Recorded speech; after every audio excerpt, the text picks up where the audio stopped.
Hello, everybody. Good afternoon. Good afternoon, sir. Okay. So, okay, guys. So we have finished the vibration part. Yeah. And although half part means 21 hours, right? 21 lectures, but we have like only 18 lectures there, right? And this is because those lectures are also sometimes more than 50 minutes, so automatically take care of all those things, So, and also we have solved problems in that also. Say for example, the last uh, lecture has a tutorial problem solving for chapter 7, So chapter 7 has, so I have already covered the tutorial problems there. So please refer to that for the tutorial. So today, the main idea is to go through your problems basically. So you can, if you have any doubt about any chapter, about any topic in particular, then we can talk about it. Okay. So any confusion, guys? Anything you want to discuss? Anything you had difficulties in understanding, then we can discuss here.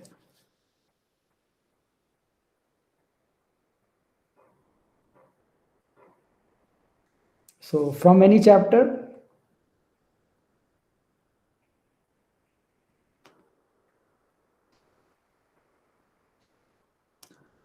Also, before I forget, you have exam on Wednesday, next Wednesday, 29 September in the morning. Okay.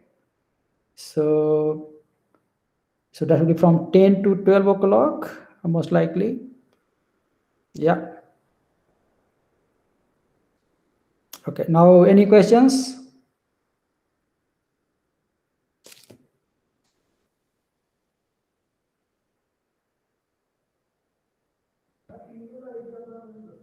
Okay. No questions, guys.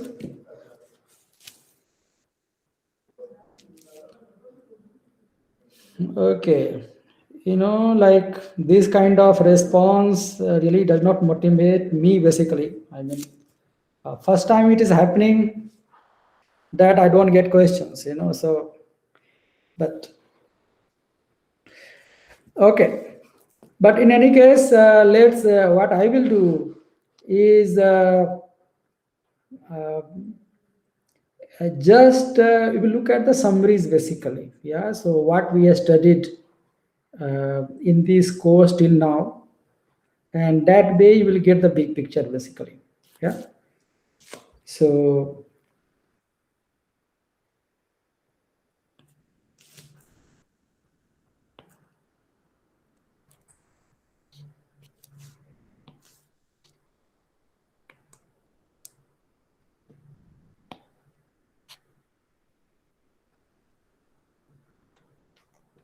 okay.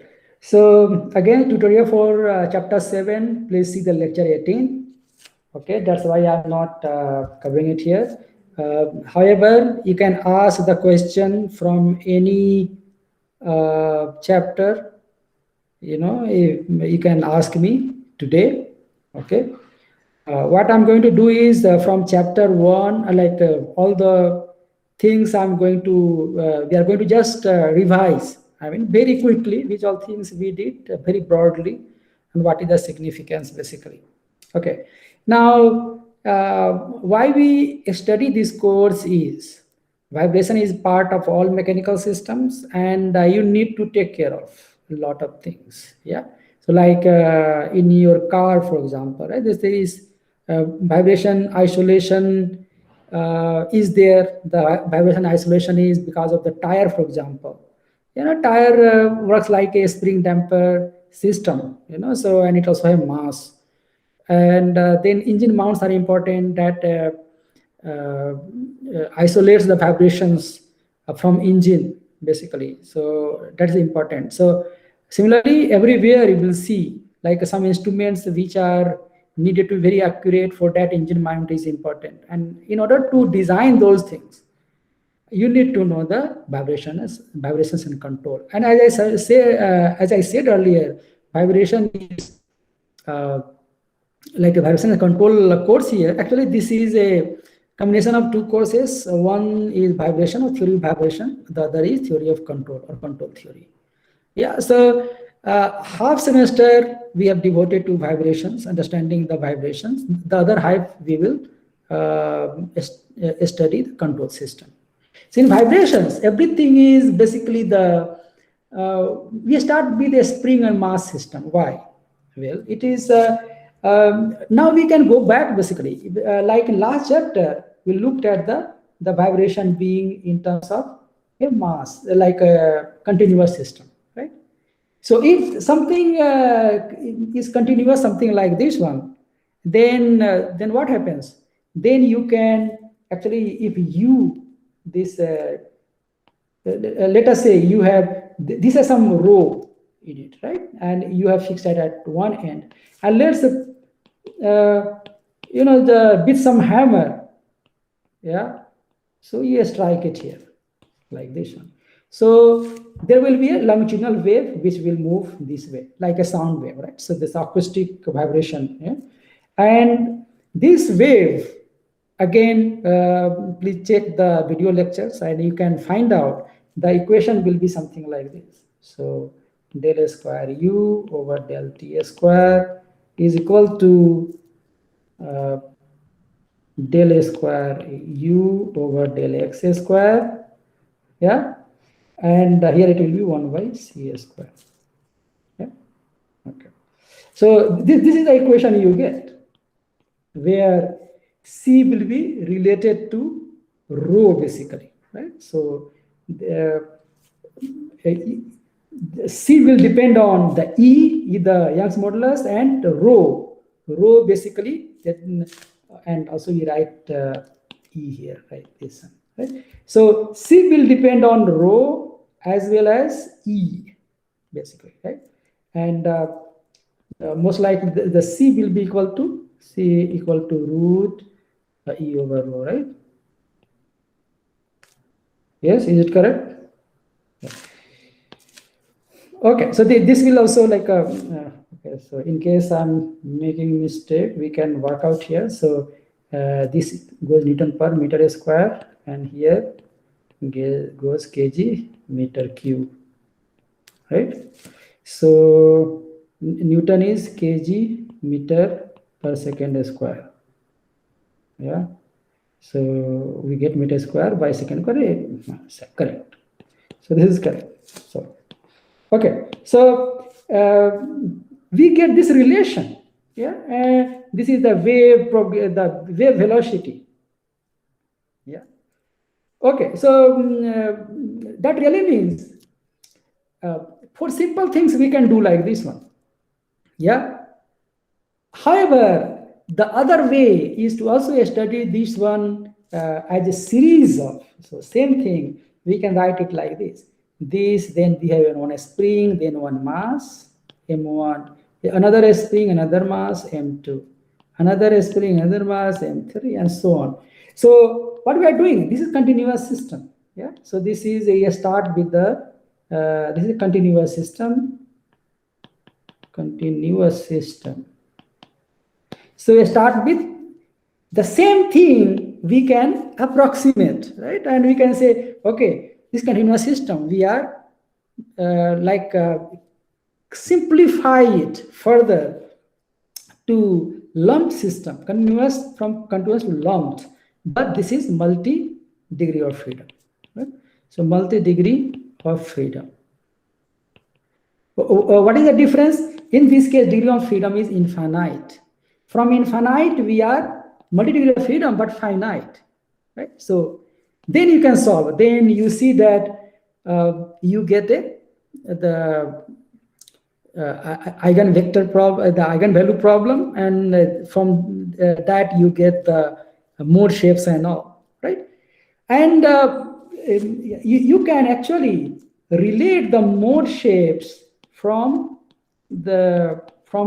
here.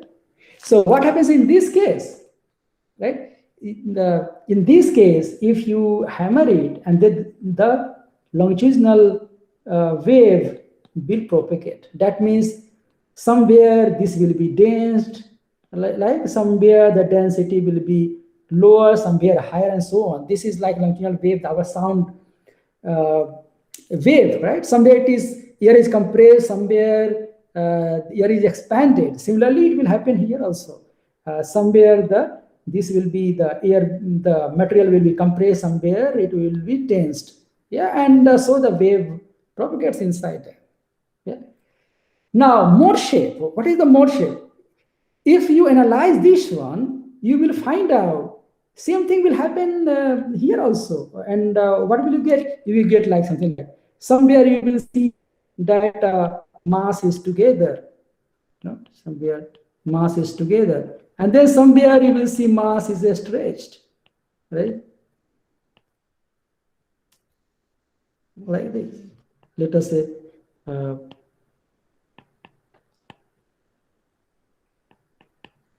understanding. So this is the similar thing. It happens here, right? Here you have somewhere it's compressed, something like this one is compressed here. Somewhere this is stretched, so there will be something stretched here. Then it's compressed here, the compressed here. So this is what you more shape you will get. What you will get? You will get this moves by 0, this moves by 1 this side, this moves by 1 this side, and so on. You will see that they will like move in a particular fashion. Here also there will be different kinds of mode shapes, meaning that there will be one which will be which will have node here, the other will have the node here and here, and so on. There will be a combination of modes will be there. Similarly, here you will get different. If there are 4 masses, you will get 4 natural frequency, means 4 kinds of modes you will get. Yeah. So, but you can relate the way it has compression here. Here you will also see that there is a compression here and here. The similar kind of things you get. So you can actually capture the same thing. You can capture, and it's also important that when you do the analysis like let us say using Abacus and all some computer software. So numerical analysis always what you do is called finite element analysis. Means the continuous thing is converted into a finite thing. Yeah, no, so finite number of masses basically, right? And then you see how the dynamics is, and then you will see these kind of things will happen. So basically this is continuous. If you want to solve it, there may be solution are available in closed form. Yeah, and you can find the solution. If not, you can convert that into a multi-degree of freedom system by discretizing it, and then you can find out the mode shapes from there. Yeah, so this is how they are related. So hence, you studied this also and this also. But remember that both are basically the same thing. One is more accurate than the other. This gives you the in closed form, you find the solution. This gives you different idea. This you can solve it very easily. This one numerically is not solved. This is solved by analytically. Yeah. Now, the second thing will be to why even have multiple degree of freedom, have single degree of freedom. So you can also kind of approximate further, and you will say, okay, I have only one mass like this, right? And then, so this is the super simplification. Yeah, simplest one. And then you do the do. Like why? Because this is the most simple one. Right? This is the very easy to analyze. And hence you start from here. So rather than coming from top down, you start from this and then you study this. We studied first the 1 degree of freedom, and then we went to the multiple degree of freedom. Right? So this is the logic why we need to study all of them. Now the thing is, only a spring is not enough. So not enough meaning that the spring has one property and damper is another property. And wherever there is any vibration, damper is the one which controls the vibration, and hence we start putting damper itself. Yeah. So basically now where we are going, we start with this 1 degree of freedom system, right? To 1 degree of freedom system. We start from there. And then what we did, we studied this one. And what we did, what we called it undamped system. Undamped system, 1 degree of freedom. Simplest one, just one spring and one mass. We start from there. Yeah. Then we said, and there nothing is even like force. We are just assuming, just you have just hammered it, and it will start the free vibration. It keep on vibrating, and you study it.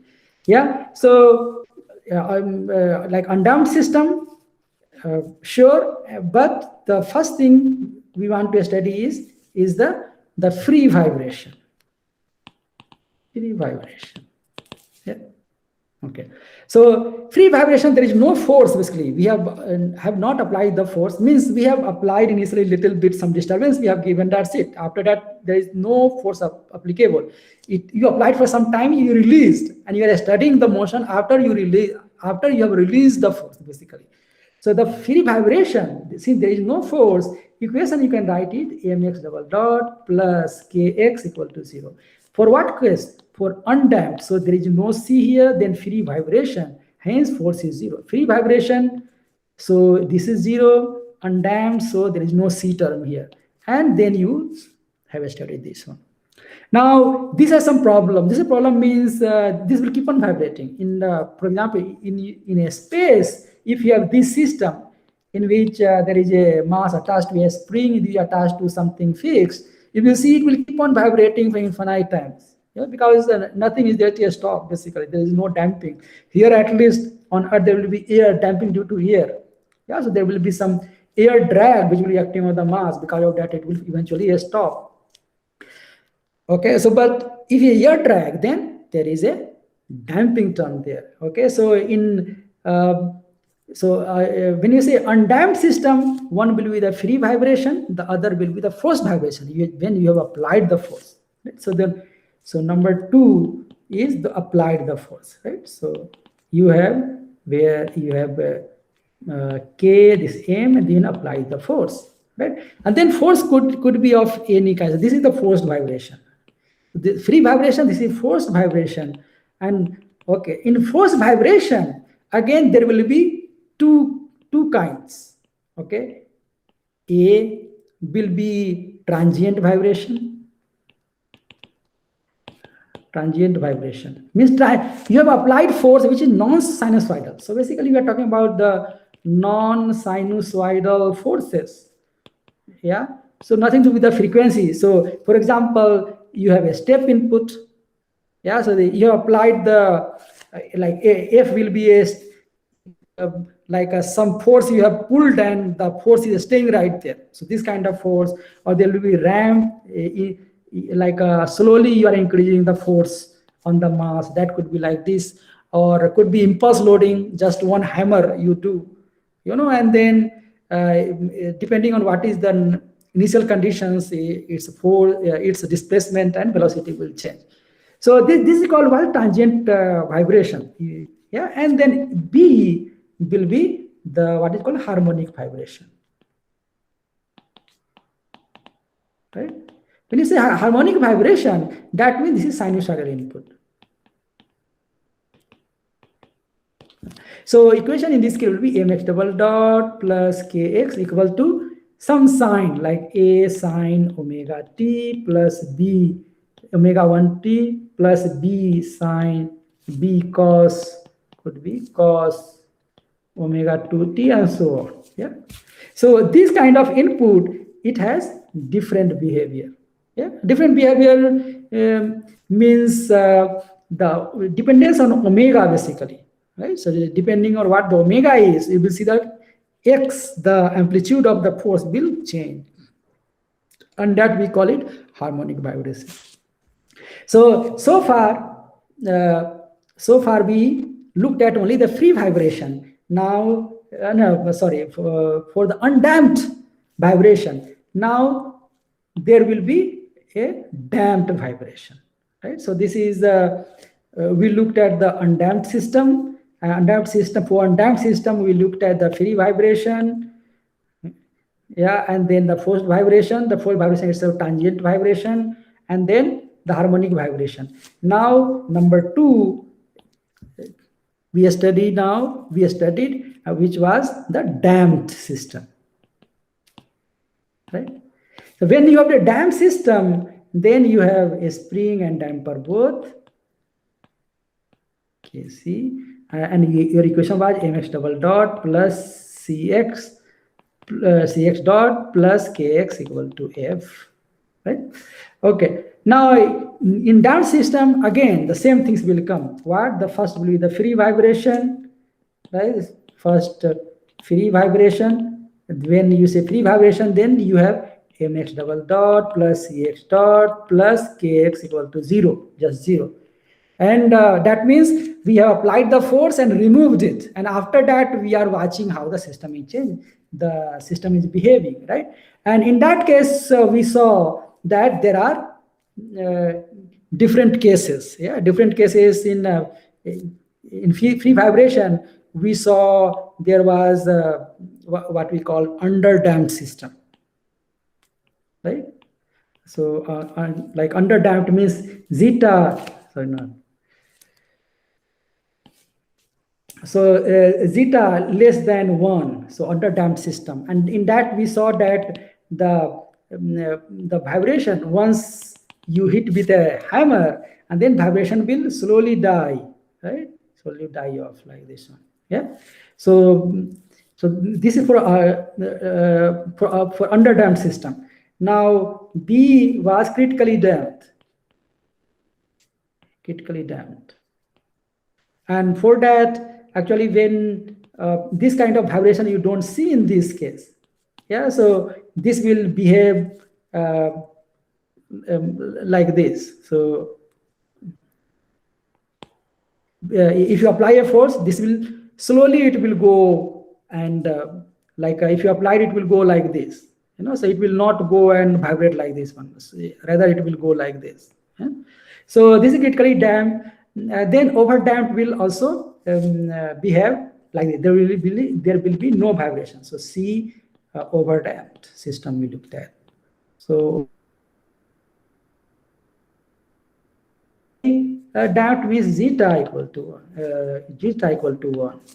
Yeah. So we looked at this damped system. In damped system, we looked at the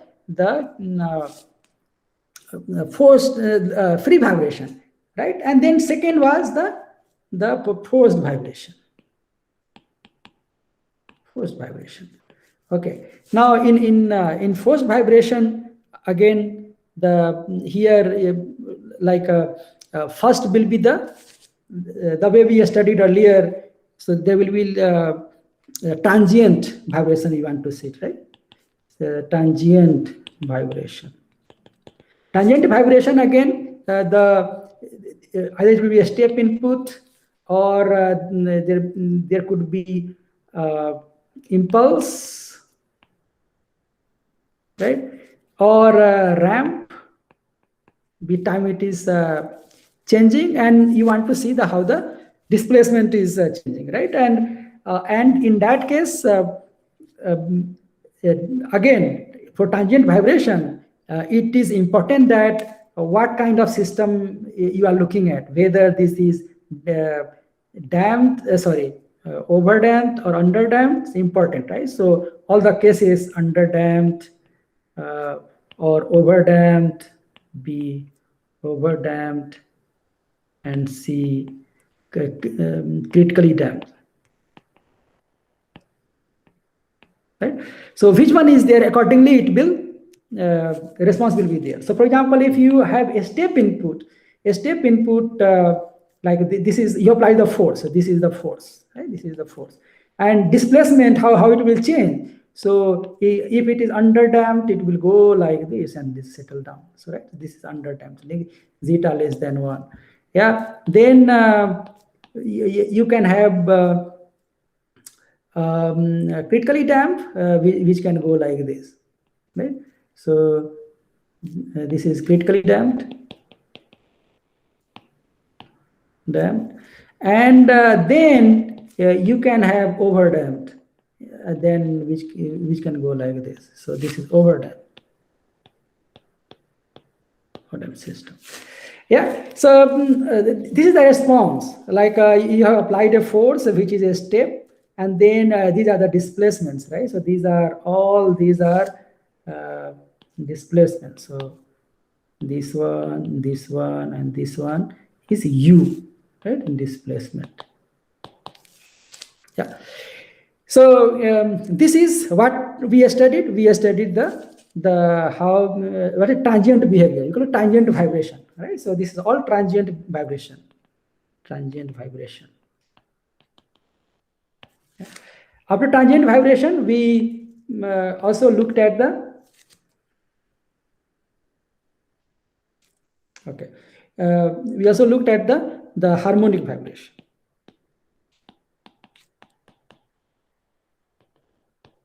And in that case, equation what?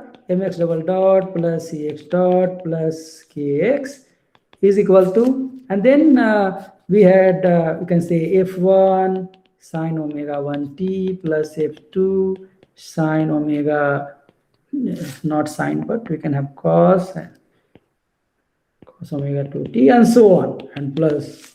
So you want to study this. So when we have this omega, then we have different kind of things, right? So for that we can, what we did, we studied how so here the solution, like if you have only one, so let's say we are just talking about the sign only, okay, forget others, so, yeah. So because if you know for one sign component, you can guess for others also, because it's linear superposition only. So if you have this equation to solve, and then we looked at the force, how the displacement, the frequency versus displacement we find out. Yeah. So frequency, it will be basically scaled, and we know that f over k is u, so scaled by uk over f, something like this.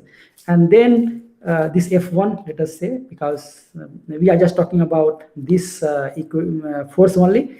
So in that case, we found out that depending on the value of zeta, we have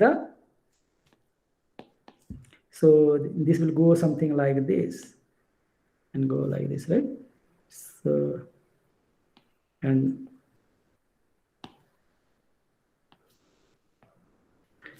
like that. So what it shows is that there is the amplitude of the displacement depends on the frequency, and there's something called resonance, right? So there is a natural frequency at which you will see the resonance.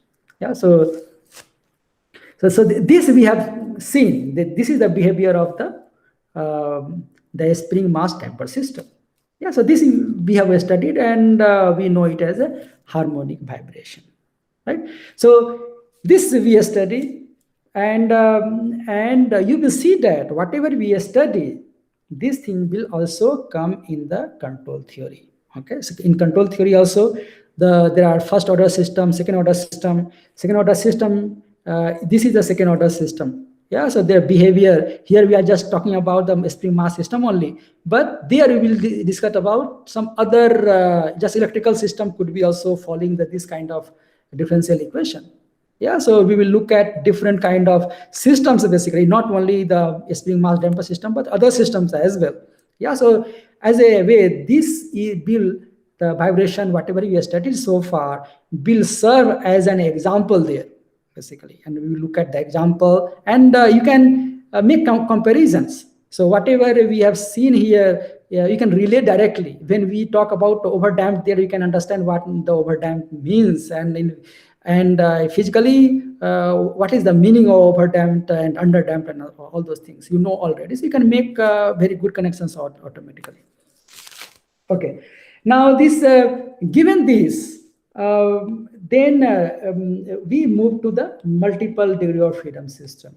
Yeah, although remember that although we just say spring and mass, but actually that really means many other kind of system. There may be torsional spring also, like torsional spring, and then there is a let us say in this case there is some ring which has a moment of inertia, and this is the spring, right? So the K is rotational spring, right? And this instead of M, you will have the moment of inertia J, right? And this is going to also vibrate this way, right? So the theta, right? So the displacement in this case will be theta, will moving this way, yeah. In this case, the vibration is translational, so it will go like this. In this case, this is the spring system, so it will go like this. Yeah, the rotational system. So hence, it will just rotate about this one. Yeah. Now there will be a combination. Yeah. So in two degree of freedom system, you can also see there may be some combination in which out of the two systems which are associated with each other, one may be translational, the other may be rotational. Yeah, so it's possible. Like, for example, it's possible something like this. Like you must have seen already, like this problem, right? So the and one is spring here, like you have like this, and you will see that in this case, this mass will also go up and down, and also it will rotate also. Right? So if you're looking from this point of view, then the same mass making two kinds of the motion. One is translation motion going up and down, looking at the center of mass, and the other thing will be it's rotating. And we have found equations. We found out how in the same equation we have acceleration that we can have x double dot, and at the same time we also have theta double dot as well in the equation. Now both are associated, and then we have to do something to find out the solution. Now earlier you had just one single equation, and you had to solve. Easy to do, but now this is a system of equation. So now you will have M, which a mass matrix. Not necessarily you have only 2 degree of freedom. You can be 3 degree of freedom as well, right? Let us say on top of this, we can also have another springs like this one, yeah, and like another mass like. Just see how many degree of freedom it has. Now this makes complicated because this guy can go up and down at the same time, rotate also, and this also same thing. It can go up and down, rotate. This makes it 4 degree of freedom system. Yeah. So that means in that case, the mass matrix will be 4 by 4. Yeah, and similarly the estimation matrix will be also 4 by 4, and so on. So in general, we can say mx double dot plus cx dot plus kx equal to some force. If it is a free vibration, we can have a 0, right? So maybe you just write 0 matrix or 0 vector, something like this. Now here what happens is, if you have damper here, then it becomes even more difficult to solve. And hence we, in this case, purposefully we did not study the multiple degree of freedom with C, yeah, because it complicates. And we study the much simpler mx double dot plus kx equal to 0 system, because this can easily be solved. This is also because this is a standard eigenvalue problem, right? And you have seen that, right? So eigenvalue problem, and you solve the eigenvalues. The eigenvalues are basically natural frequencies. We found out that eigenvalues are natural frequencies. Eigenvalues are a square of natural frequency. Yeah, and the associated eigenvectors are the mode shapes. Right? So associated eigenvector are mode shapes. Let's say mode shapes that are equal normal modes. Yeah, normal modes.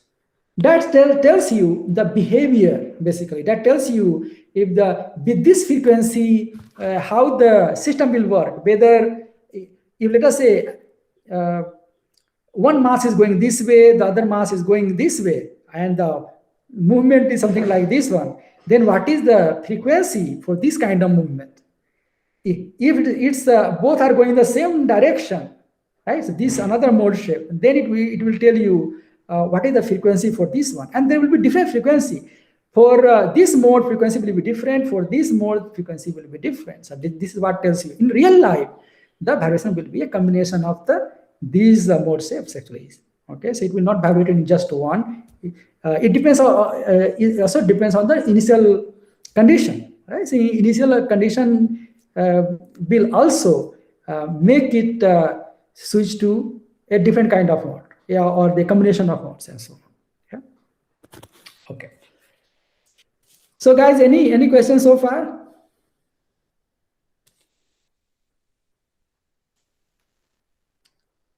Okay. So eigenvectors are important. Eigenvectors, eigenvalues will give you the natural frequency, a square of natural frequency. The eigenvector will tell you that how the relative movement is. If one mass moves by this one, how will the other mass relatively, how they will move? So that will tell you immediately. So this basically is very important. And in fact, if you, coming back to the continuous system, if you make a finite number, let us say you have a stick here and you hammered it like here. And as I said, there will be a wave that will propagate, right, within this one, okay? And like sound wave, basically this will be sound wave. Yeah? And that basically you can also capture by dividing this into a number of mass. So let us say all this is continuous, it has infinite degree of freedom. Let us say we can have 100 degree of freedom. So we have 100 mass basically, right? And accordingly, we can have 100 springs and 100 mass system.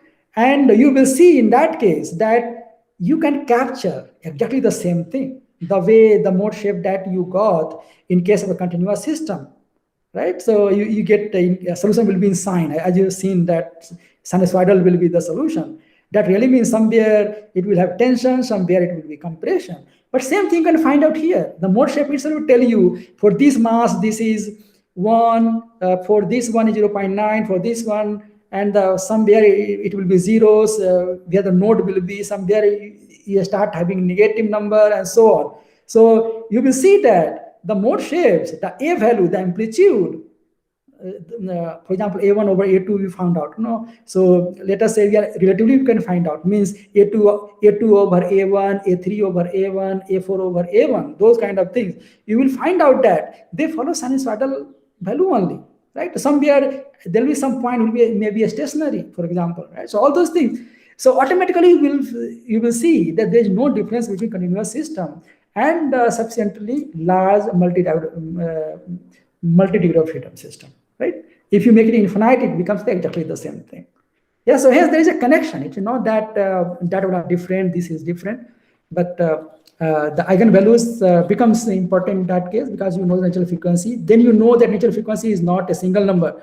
Like in continuous system, there will be infinite number of natural frequencies, and hence you know that number of mass is equal to number of natural frequency, right? So infinite masses, if you divide this into infinite masses, you will have infinite number of degree of system, and hence you will have infinite natural frequencies.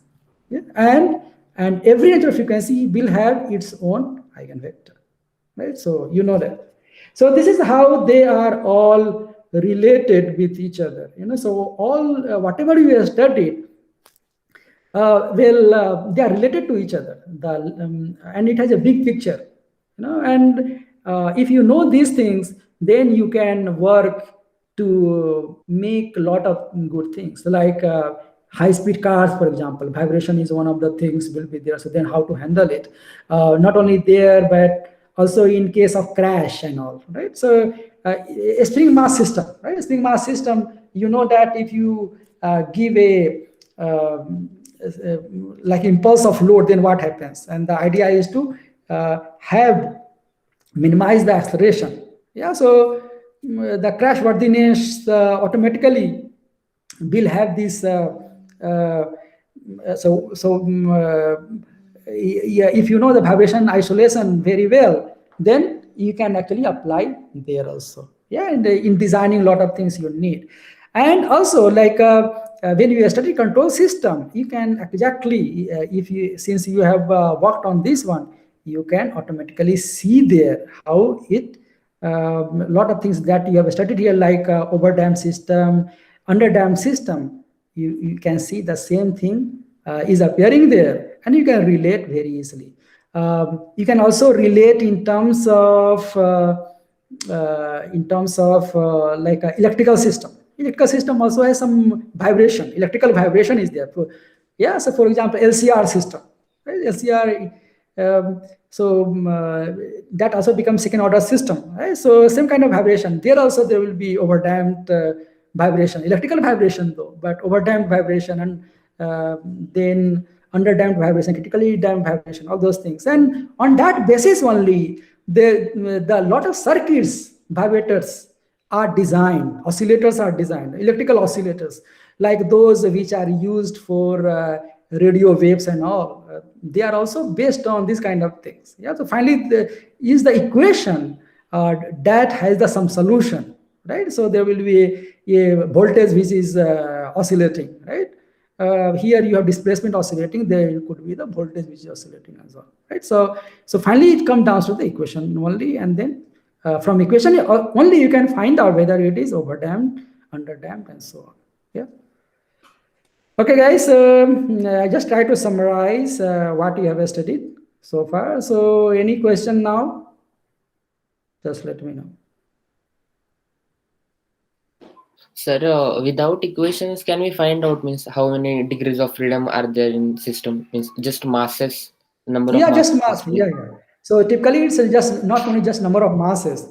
Number of mass is one thing, yeah. But just for example, we also looked at this number of masses when if it is given that all the things are like translational only.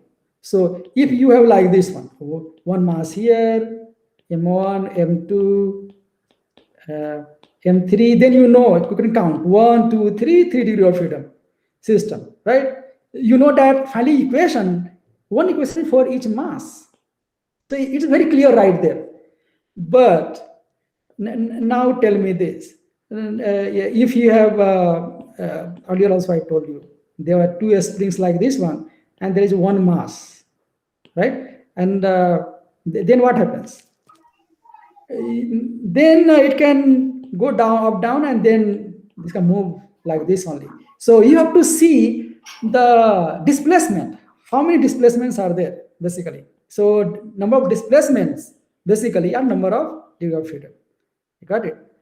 So for example, in this case, if you have this and this and this, then you know that displacement is this can go this and this only, this can this and this only. So this is 1 degree of freedom, second degree of freedom, 2 degree of freedom. In this case, say, okay, one is this and this, second is this and this. So one this and this, 2 degree of freedom. Okay. So you have to look at which all kinds of the displacement possible, and you count all of them, and they are independent. Basically, this can oscillate by its own, this can by own. Basically, the mass, it has own. You write the single one equation for this one, right? One equation for this one. In this case, you write two equations for the same mass, right? One, you say total forces in vertical direction has to be 0. Second, total moment is also equal to 0. Right? Moment you don't have to take into account in this case, because moment is always, in this case, is balanced always. Yeah, so there is no vibration because of that. Yeah. Yes. Yeah, I got it. So any other question, guys?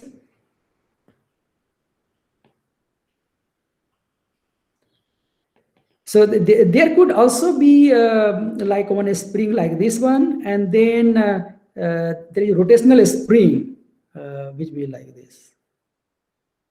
Yeah. So there is only one mass here, only one spring here, but there is rotational spring also. That means it can go up and down at the same time. This can also, rotate, because the rotational spring is also there. Yeah, so this can also happen. So in this case, it has 2 degree of freedom system. So So you have to look at very carefully. Yeah. Okay. Any other question, guys?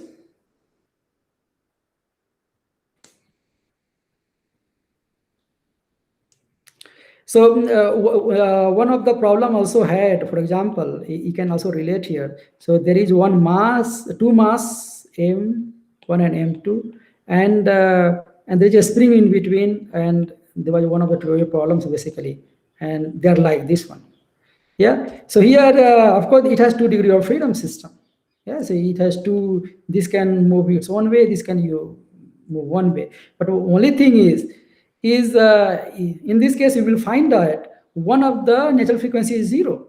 You can find out omega equal to zero. That really means there is no vibration. That really means that it is moving. Read body movement. Basically, all of them just moving in the same direction. Means A1 over A2 will be 1. Both are moving. So if both are basically both are moving in the same direction and omega equal to 0. That really means what? With the same velocity, both can move, keep on moving, go to infinite, right? So that is one mode, that both are moving in one direction, just rolling, basically, that one mode. The other mode will be when it goes this way, this goes this way. When it comes back, this also comes back. This is another mode. So in this case, you can see that 2 degree of freedom, but 1 degree of freedom is trivial, meaning that rigid body. Yeah. At the same time, if you fix one, automatically you have 1 degree of freedom.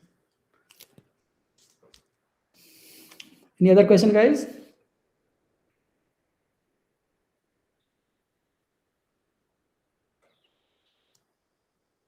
Okay. So if there is no question, guys, okay, I wish you all the best with your exam. Okay, so as I said earlier, exam is on Wednesday, as you know, in the morning, right, 10 to 12. Okay, it will be conducted on Moodle. Okay. Okay, guys. Okay, guys, see you. All the best. Okay, bye. Thank you, sir.